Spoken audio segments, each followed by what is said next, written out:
नमस्कार, 9 की 9 खबर देख रहे हैं आप और मैं हूं आपके साथ सोनाली सिंह। और इस वक्त की बड़ी खबर गोपालगंज से, जहां जहरीली शराब पीने से 3 लोगों की मौत हो गई है। एसडीपीओ ने तीनों को मरने की पुष्टि की है। 3 बीमार को फिलहाल अस्पताल में भर्ती कराया गया है। तो गोपालगंज से एक बड़ी खबर आपको बता रहे हैं, जहां पर जहरीली शराब पीने से 3 लोगों की मौत हो गई, जबकि 3 गंभीर रूप से बीमार बताए जा रहे हैं, जिनका अस्पताल में इलाज जारी है। गोपालगंज मोहम्मदपुर के कोशर का ये पूरा मामला बताया जा रहा है। तो गोपालगंज से एक बड़ी खबर आपको बता रहे हैं, जहां पर जहरीली शराब पीने से 3 लोगों की मौत हो गई और 3 लोग फिलहाल बीमार बताए जा रहे हैं और सभी का इलाज फिलहाल जारी है। और अब बात पंचायत चुनाव के छठे चरण की।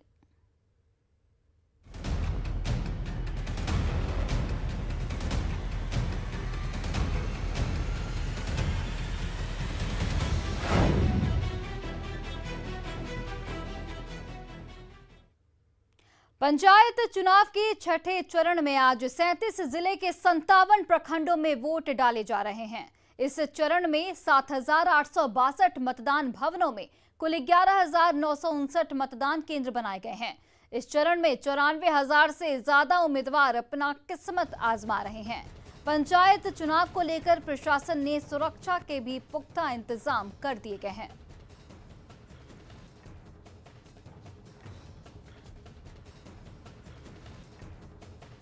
वही देखिए, गोपालगंज में भी 2 प्रखंडों में आज मतदान जारी है। उचका गांव और फुलवरिया प्रखंड में कुल 799 पदों के लिए सुबह से मतदान की प्रक्रिया लगातार जारी है। उचका गांव में 14 पंचायत और फुलवरिया में कुल 12 पंचायतों में मतदान सुबह 7 बजे से शुरू हुआ है। उचका गांव प्रखंड के लहूसी पंचायत में एक मतदान केंद्र पर ईवीएम में थोड़ी गड़बड़ी हुई, लेकिन पोलिंग मजिस्ट्रेट ने तुरंत गड़बड़ी दूर करने की बात कही। मौके से ज्यादा जानकारी दे रहे हैं हमारे सहयोगी मुकेश कुमार। और अभी हम उचका गांव प्रखंड के लोसी पंचायत के अरना उत्क्रमित मध्य विद्यालय के पास हैं। यहाँ पर मतदान केंद्र संख्या 132 बनाया गया है और यहाँ पर जो ईवीएम मशीन है, बताया जा रहा है कि उसकी बैटरी खराब है, जिसकी वजह से अभी तक मतदान शुरू नहीं हो सका है। जो आप देखेंगे, लोगों की कतार लगी हुई है और लोग यहाँ मतदान करने के लिए यहाँ पर खड़े हैं। और यहाँ पर जो पोलिंग मजिस्ट्रेट हैं, जो पुलिस अधिकारी हैं, वो तैनात हैं। करीब 2,08,000 वोटर जो है आज मतदान करेंगे, लेकिन अभी यहाँ पर ईवीएम मशीन के बैटरी खराब होने की वजह से जो है मतदान शुरू नहीं हो सका है। देखें यहाँ पर कि जो मतदान कर्मी हैं वो यहाँ बैठे हुए हैं और वे इंतजार कर रहे हैं कि जब ईवीएम मशीन का बैटरी जो है रिप्लेस होगा तब जो है मतदान शुरू हो सकेगा। हालांकि बैटरी चेंज करने के लिए काफ़ी प्रयास किया जा रहा है, लेकिन अभी तक बैटरी रिप्लेस नहीं हो पाया है। हम कोई बात करते हैं कि सर, ये बताया जाए अभी कितना बूथ नंबर है, क्या क्या परेशानी है अभी यहाँ पर? परेशानी ज़्यादा कुछ नहीं है। हमारा बूथ संख्या 133 का मतदान शुरू हो गया है और 132 का होने वाला है। एक मुखिया का कंट्रोल यूनिट है जो अभी ख़राब है। सेक्टर मजिस्ट्रेट साहब से बात किया गया है, वो अविलंब दूर किया जाएगा। 5 मिनट का उन्होंने आश्वासन दिया है कि 5 मिनट में नए बैटरी नए कंट्रोल यूनिट के लाया जा रहा है। तो जो 133 बूथ संख्या वहाँ का जो है मतदान शुरू हो गया, लेकिन 132 का जो ईवीएम है उसकी बैटरी को रिप्लेस करने की प्रक्रिया शुरू कर दी गई है और जो अधिकारी हैं उनका कहना है कि 5 मिनट में मतदान की जो प्रक्रिया वो शुरू हो जाएगी। मुकेश कुमार, न्यूज़ 18, गोपालगंज। और देखिए, सीवान में भी कड़ी सुरक्षा व्यवस्था के बीच मतदान की प्रक्रिया चल रही है। सीवान के बढ़हरिया प्रखंड के 29 पंचायत में वोट डाले जा रहे हैं। वहीं मतदान केंद्र पर सुरक्षा के पुख्ता इंतजाम किए गए हैं। बढ़हरिया प्रखंड में कुल 338 बूथ बनाए गए हैं। बढ़हरिया के एक आदर्श बूथ का जायजा लिया हमारे सहयोगी मृत्युंजय सिंह ने। इस वक्त हम बरहरिया प्रखंड के बूथ नंबर 130, 31 और 32 में मौजूद है, जहां आप देख सकते हैं महिलाओं की एक लंबी लंबी कतारें लगी है। महिला अपना मत का प्रयोग करने के लिए कतार में खड़ी है, तो वहीं जो मतदान कर्मी हैं पूरी तरह से मुस्तैद है। यहाँ पे कुछ लोग हैं, हम जानने की कोशिश करेंगे कि किस मुद्दा के साथ वोट कास्ट करें। आपका मुद्दा क्या है? किस मुद्दे के साथ वोट कास्ट करने के लिए आए हैं? क्या चाह रही है? विकास या क्या चाह रही है? मुद्दा क्या चाह रही है? मुद्दा क्या चाहना है? मुद्दा यही चाहना है जो गांव का विकास हो, गांव का अच्छाई दिखे, यही ना। और क्या स्वास्थ्य शिक्षा में क्या चाह रही हैं कि आपका गांव का किस तरह से विकास हो? गांव का विकास अच्छा होना चाहिए। तो देख सकते हैं ये महिलाएं हैं, ये गांव का विकास चाह रही है। इनका कहना है कि हम विकास के मुद्दे पे पोस्टकास्ट करेंगे। कुछ युवा है हमारे साथ, जो यहाँ पे युवा है, हम जानने की कोशिश करेंगे कि आखिर इनका मुद्दा क्या होगा। आप किस मुद्दा के साथ पोस्टकास्ट करेंगे, क्या मुद्दा है आपका, क्या चाह रहे हैं? विकास चाह रहे हैं ग्रामीण क्षेत्र के लिए। ये मेरे गांव में मेरे जो भी इलाका है, वार्ड है, यहाँ पे विकास हो, हर चीज़ का व्यवस्था हो, जो भी व्यवस्था चाहिए वो रोड अच्छा हो।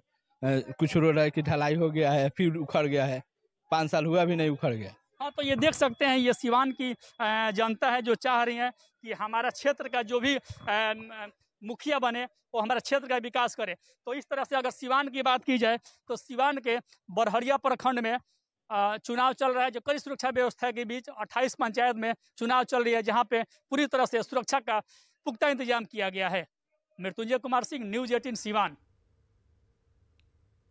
वही देखिए, छठे चरण में खगड़िया की 9 पंचायतों के 147 बूथों पर मतदान जारी है। रहीमपुर पश्चिम, रहीमपुर उत्तर, रहीमपुर मध्य पंचायत बाढ़ग्रस्त इलाका है। बावजूद इसके मतदाताओं में खासा उत्साह देखने को मिल रहा है। बूथ नंबर 354 का जायजा लिया हमारे संवाददाता दिग्विजय ने। खगड़िया में छठे चरण में जो चुनाव हो रहे हैं, और ये हम आपको दिखा रहे हैं मध्य विद्यालय रहीमपुर का बूथ है। और इस बूथ पर देख सकते हैं कि महिलाओं का जो लाइन है वो सुबह से ही लगी हुई है। महिलाएं हैं वो काफ़ी उत्साहित दिख रही हैं, क्योंकि ये बाढ़ पूरा प्रभावित इलाका है यहाँ पर। और जो बूथ है वहाँ पर ये साफ तौर पर देख सकते हैं कि बार बार मतदाता सुबह से ही लाइन में लगी हुई। उनसे भी ये बात करते हैं। अच्छा, सुबह से आप वोट देने के लिए पहुँची हुई हैं? हाँ, हम लोग सुबह से खा रहे हैं लाइन में। अच्छा, हाँ। किस तरह का नेता को चुनना चाह रही हैं? नेता चुना जो हमको लोग को काम करेगा, सब चीज़ में मदद करे, उन्हीं को चुनेंगे। अच्छा, हाँ। पूरा इलाका बाढ़ से देखिए हम सब लोग परेशान है बाढ़ से। न हम लोग को पन्नी मिला, न हम लोग को मतलब रुपया अभी तक मिला है। हाँ, सब चीज़, सब गली गली सड़क रोड बन गया। हमको घर में पानी में डूबते हैं, भर छाती पानी में जाते हैं आते हैं। जो काम करते हैं उसी का चुनेंगे, जिसका न पन्नी न अन्नी न खाना न पीना, पानी में एकदम से रहे छिए बेकल की रौदा में भूखल प्यासल में। तब नहीं दै छथिन तो जे काम करते ओकरे न देबै, जो विकास करते पंचायत के ओकरे देबै। हाँ, उस आदमी को चुनना चाहिए जो आपके पंचायत का विकास हाँ, जो सुरक्षित रहेगा वही ना करेगा। अच्छा, तो पूरा बाढ़ग्रस्त इलाका है आपका जो है सो पानी में रहते हैं, पानी तक ठहर नहीं देता है। कोई बाढ़ के समय में कोई आता है आपका सुनने के लिए, समझने के लिए, बात कोई नहीं आता है। अच्छा, ये लग रहा है ना कभी मौका मिला 5 साल पर उसको चुनने के लिए जो आपके दर्द को सुने? हाँ, अब की बार तो देखिए क्या, अब की बार जो आदमी को शिक्षा है वो आदमी को खड़ा कर रही है। तो ये साफ तौर पर देख सकते हैं कि काफ़ी सुरक्षा व्यवस्था के बीच मतदान यहाँ पर सुबह 7 बजे से शुरू हो गए। और जो ये बाढ़ प्रभावित जो पूरा इलाका है वहाँ के बूथों पर भी जो है सो काफ़ी विशेष तैयारी की गई है। तो एक तरह से ये कह सकते हैं कि सुबह से ही मतदाता लाइन में लग करके अपना मत का प्रयोग कर रहे हैं। दिग्विजय कुमार, न्यूज़ 18 खगड़िया। और पंचायत चुनाव के छठे चरण में जमुई जिले के चकाई प्रखंड में मतदान जारी है। प्रखंड के 22 पंचायतों में वोट डाले जा रहे हैं। जंगली इलाकों में सुरक्षा बलों के जवान बाइक से पेट्रोलिंग कर रहे हैं। देखिए संवाददाता केसी कुंदन की रिपोर्ट। पंचायत चुनाव के छठे चरण में जमुई जिले के चकाई प्रखंड के 22 पंचायत में मतदान हो रहा है। और देख सकते हैं मतदान के दौरान सुरक्षा व्यवस्था को लेकर पेट्रोलिंग की जा रही है। और पारा मिलिट्री फोर्सेस के द्वारा जो सीआरपीएफ है और एसएसबी के जवान हैं उनके द्वारा बाइक से पेट्रोलिंग की जा रही है, ताकि मतदान के दौरान कोई सुरक्षा व्यवस्था में चूक ना हो जाए, मतदान शांतिपूर्ण हो।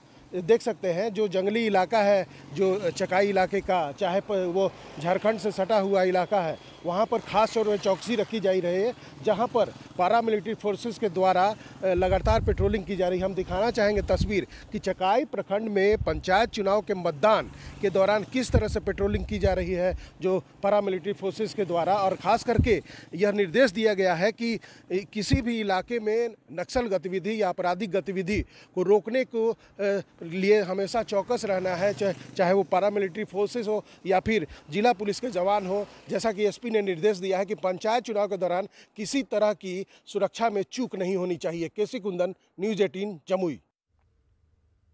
कटिहार के बरारी प्रखंड में पंचायत चुनाव के लिए वोटिंग जारी है। बालूघाट पंचायत के मतदाताओं से चर्चा की हमारे सहयोगी सुब्रत ने। बिहार के कई पंचायतों के साथ साथ आज कटिहार के बरारी प्रखंड में भी चुनाव हो रहा है। आप देख सकते हैं सुबह सुबह की ये लंबी कतार है और लोग कतार में लगकर अपने मताधिकार का प्रयोग करने आए।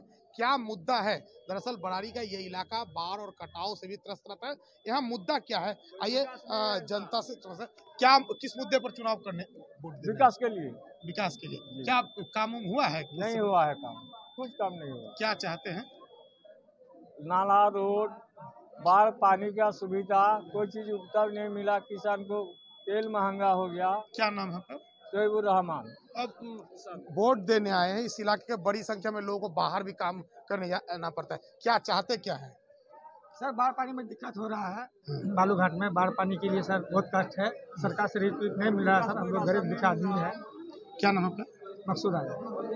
तो निश्चित तौर पर बाढ़ कटाव का ये क्षेत्र है, लोग चाहते हैं विकास जो होना चाहिए था वो नहीं हुआ, इसके लिए विकास के मुद्दे पर मतदान करने आए हैं। उम्मीद है कि नई जो पंचायत में व्यवस्था होगी उससे विकास का नई किरण जगेगा। सुब्रत, न्यूज़ 18 कटिहार।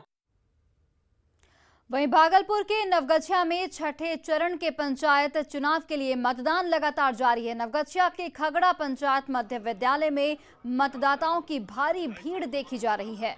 मतदाताओं से बात की न्यूज़ 18 से हमारे संवाददाता आशीष रंजन ने। नवगछिया में कुल 1144 प्रत्याशियों के मत का फैसला 74,263 मतदाता करेंगे, जबकि खरीक प्रखंड में भी आज चुनाव हो रहा है, जहां 1280 प्रत्याशियों के भाग्य का फैसला 95,041 मतदाता करने वाले हैं और जिसके लिए वोटिंग की प्रक्रिया शुरू हो गई है और लगातार जो है मतदाताओं के आने का सिलसिला बूथों पर जारी हो गया है और यहाँ पर लोग अपने मत का प्रयोग करने के लिए पहुँचे हुए हैं। कुछ लोग हैं, हम उनसे बात करते हैं। किस तरह के मतदान कर रहे हैं आप लोग? सुबह आए हैं क्या? विकास को लेकर जो आगे विकास करेगा, नया परिवर्तन चाहते हैं हम लोग। विकास के मुद्दे पर वोट करना है, गाँव का विकास, पंचायत का विकास हो, इसलिए हम लोग मतदान करने सुबह आए हैं। क्या नाम हुआ? अंजनी कुमार। और कुछ लोग हैं यहाँ पर मतदान करने के लिए आए, क्या सोचकर मतदान कर रहे हैं? विकास के लिए मतदान कर रहे हैं, जो सही ढंग से जो है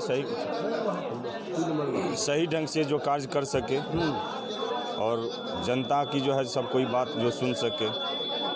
क्या नाम है? फूल कुमार सिंह। तो आप देख सकते हैं कि सबसे बड़ा मुद्दा जो है इस बार पंचायत चुनाव में वो विकास है। विकास को लेकर ही मतदाता जो है घरों से बाहर निकले हैं और वो वोट करने के लिए यहाँ पर पहुँच रहे हैं। अभी कम ही मतदाता यहाँ जुटे हैं क्योंकि अभी शुरुआत हुई है, लेकिन दिन चढ़ते चढ़ते मतदाताओं की संख्या में वृद्धि होगी।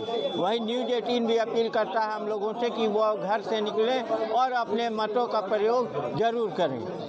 आशीष रंजन, न्यूज़ 18, नवगछिया, भागलपुर।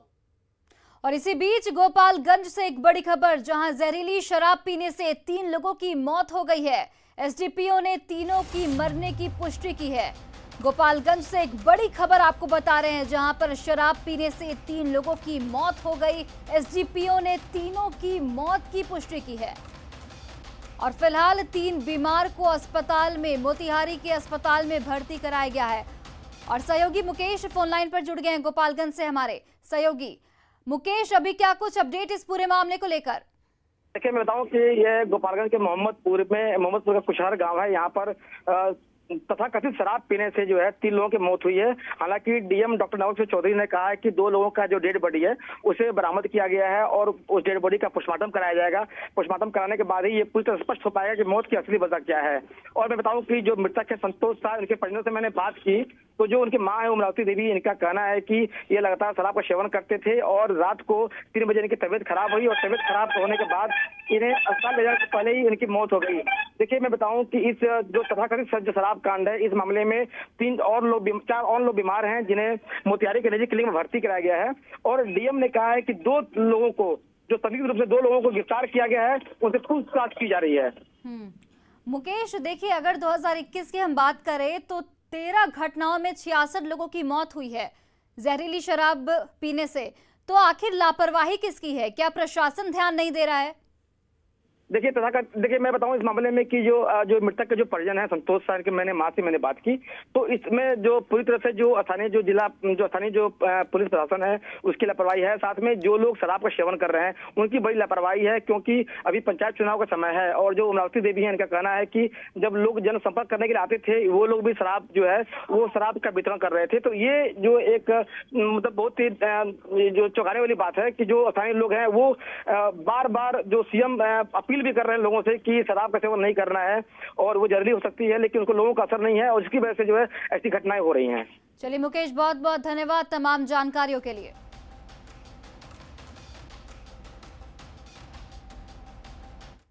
और सासाराम से भी एक बड़ी खबर, जहां आभूषण दुकानदार पिता पुत्र को गोली मारी गई है। लूटपाट के दौरान दोनों को गोली मारने की आशंका जताई जा रही है। सासाराम से एक बड़ी खबर आपको बता रहे हैं, जहां पर आभूषण दुकानदार पिता और पुत्र को गोली मारी गई। लूटपाट के दौरान दोनों को गोली मारने की आशंका फिलहाल जताई जा रही है। रोहतास के दरिहट थाना क्षेत्र में दोनों को गोली मारी गई है और ये आशंका जताई जा रही है कि लूटपाट के दौरान अपराधियों ने दोनों को गोली मारी। 2 सीटों पर बिहार की जनता ने जनादेश दे दिया है। दोनों सीटों पर जेडीयू का दबदबा रहा। कुशेश्वर स्थान और तारापुर सीट पर जेडीयू ने दोबारा कब्जा जमा लिया। अमन हजारी और राजीव कुमार को जीत हासिल हुई है। वहीं आरजेडी को परिणाम से निराशा हाथ लगी है। कुशेश्वर स्थान सीट पर जेडीयू के अमन भूषण हजारी ने 12,000 से ज्यादा मतों के अंतर से आरजेडी के उम्मीदवार गणेश भारती को हरा दिया। तारापुर में कड़े मुकाबले के बीच जेडीयू के प्रत्याशी को सफलता मिली। तारापुर में जेडीयू के राजीव कुमार सिंह ने आरजेडी के उम्मीदवार अरुण कुमार शाह को हरा दिया। राजीव को 78,966 तो वहीं अरुण शाह को 75,145 मत मिले। जेडीयू ने आरजेडी को 3,821 वोटों से तारापुर में हराया। मतलब दीपावली पर जनता ने जेडीयू को जीत का गिफ्ट दिया है। और देखिए अब इस खबर के मायने को समझते हैं। नतीजों से साफ है कि बिहार में नीतीश कुमार ही सर्वमान्य नेता हैं। नीतीश कुमार पर जनता का भरोसा बिल्कुल बरकरार है। जेडीयू दोनों सीट बरकरार रखने में कामयाब रही। लालू प्रसाद का प्रचार भी आरजेडी के काम नहीं आया और एक बार फिर लालू प्रसाद पर नीतीश कुमार भारी पड़े। तेजस्वी नीतीश से सीट छीनने में नाकाम रहे। महागठबंधन टूटने से आरजेडी और कांग्रेस को नुकसान पहुंचा। कुशेश्वर स्थान में पहले के मुकाबले जेडीयू का वोट प्रतिशत बढ़ा है। जेडीयू की जीत में महिला वोटर्स की संख्या ज्यादा रही है। तारापुर विधानसभा सीट पर जीतकर जेडीयू उपचुनाव की दोनों सीटें जीत ली। जेडीयू उम्मीदवार राजीव रंजन सिंह ने आरजेडी उम्मीदवार अरुण कुमार शाह को 3,821 वोटों से हराया। हालांकि तारापुर उपचुनाव की लड़ाई 2020 मैच की तरह लड़ी गई। किसके सिर सजेगा तारापुर का ताज, आखिर समय तक ये बता पाना किसी के लिए भी संभव नहीं था।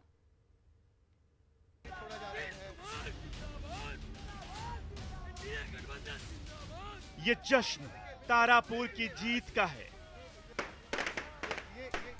ये जश्न तारापुर विधानसभा सीट पर परचम लहराने का है और ये जीत नीतीश कुमार पर जनता के विश्वास की है। तारापुर में जीत के साथ जेडीयू ने उपचुनाव की दोनों सीटें अपनी झोली में डाल ली हैं। कड़े मुकाबले में जेडीयू के राजीव कुमार सिंह ने आरजेडी के अरुण कुमार शाह को हराया। नीतीश कुमार जी ने जो पूरे बिहार में विकास की गंगा बहाई है, विकास को देख करके लोगों ने मुझे वोट दिया। तारापुर की चुनावी लड़ाई 2020 मैच की तरह लड़ी गई। सुबह 8 बजे वोटों की गिनती शुरू हुई। तब से लेकर शाम को रिजल्ट आने तक दोनों उम्मीदवारों के बीच कांटे की टक्कर देखने को मिली। पहले राउंड से लेकर 18वें राउंड तक आरजेडी के उम्मीदवार अरुण कुमार शाह आगे रहे। एक बार तो उनकी बढ़त 4,000 के करीब तक पहुंच गई। तब ऐसा लगने लगा कि आरजेडी शायद तारापुर की सीट जीत जाएगी, लेकिन 19वें राउंड में जेडीयू ने वापसी की। इस राउंड में पहली बार जेडीयू उम्मीदवार 843 मतों से आगे हुए और उसके बाद लगातार जेडीयू उम्मीदवार राजीव कुमार सिंह की बढ़त बरकरार रही, लेकिन वो बढ़त इतनी ज्यादा नहीं थी कि कोई जीत का दावा कर सके। हालांकि 28वें राउंड में जेडीयू उम्मीदवार की 2,368 वोटों की बढ़त ने कुछ तस्वीर साफ कर दी। और 29वें राउंड में जेडीयू ने फाइनली सीट जीत ली। हालांकि जीत का अंतर पिछले चुनाव से कम रहा, लेकिन तारापुर की जीत ने बता दिया कि नीतीश कुमार अब भी बिहार के लोगों की पहली पसंद हैं। ये भी साफ हो गया कि इस उपचुनाव में आरजेडी का ब्रह्मास्त्र बेकार गया और लालू यादव के प्रचार करने के बाद भी आरजेडी चुनाव हार गई। न्यूज़ 18 के लिए मुंगेर के तारापुर से अमित कुमार की रिपोर्ट।